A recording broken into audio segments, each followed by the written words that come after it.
பொருள் பார்த்துடலாமா?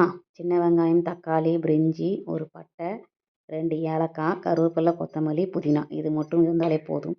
அப்புறம் ஒரு 6 சின்ன வெங்காயம், கொஞ்சம் தேங்காய், சோம்பு, சீரகம், மிளகு, பூண்டு, இஞ்சி, புதினா இருந்தது இல்லையா, அதையும் இந்த மிக்சியில் போட்டு நல்லா பேஸ்ட்டாக அரைச்சி ரெடி பண்ணி வச்சுக்கோங்க ஒரு பக்கம். இதை ஃபஸ்ட்டு ரெடி பண்ணி வச்சுடுங்க. இதே மாதிரி பேஸ்ட் பதத்தில் எடுத்து வச்சுருங்க.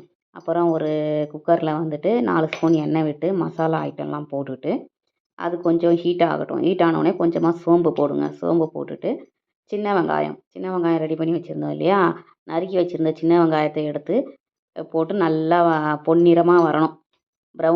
ப்ரௌனாக வரணும். நல்லா வதக்கணும். நல்லா வதக்குங்க. வதக்கிட்டு அதுக்கப்புறம் ஒரு தக்காளி ஒன்று நறுக்கி வச்சுருந்தோம்ல, அந்த தக்காளியை அதோட சேர்த்து வதக்குங்க. வதக்கிட்டு கருவேப்பிலை, கொத்தமல்லியும் போட்டு நல்லா பேஸ்ட்டாக வதக்கிடுங்க.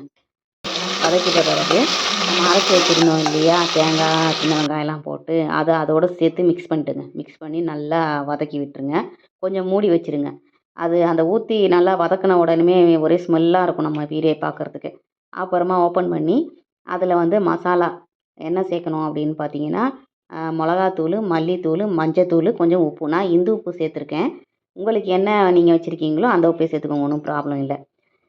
இதெல்லாம் சேர்ந்தோடனே நல்லா கிளறி விடுங்க. கிளறி விட்டுட்டு நல்லா எண்ணெய் வந்து பிரிஞ்சு வருது கிளறி விட்டவுடனே. அப்புறம் மட்டனை இதோட சேர்த்துட்டு ஒரு 4 கிளாஸ் தண்ணி ஊற்றுங்க.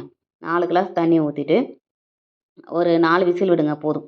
4 விசில். இதையும் கொஞ்சம் தண்ணி வேணும்னா சில பேர் மிக்ஸ் பண்ணிக்கிறாங்க. தண்ணியை மிக்ஸ் பண்ணி நல்லா கொதிக்க விட்டுக்கோங்க. இல்லை எனக்கு இன்னும் திக்காக வேணும் அப்படின்னா நீங்கள் வந்து இன்னும் கொஞ்சம் கொதிக்க விடலாம்.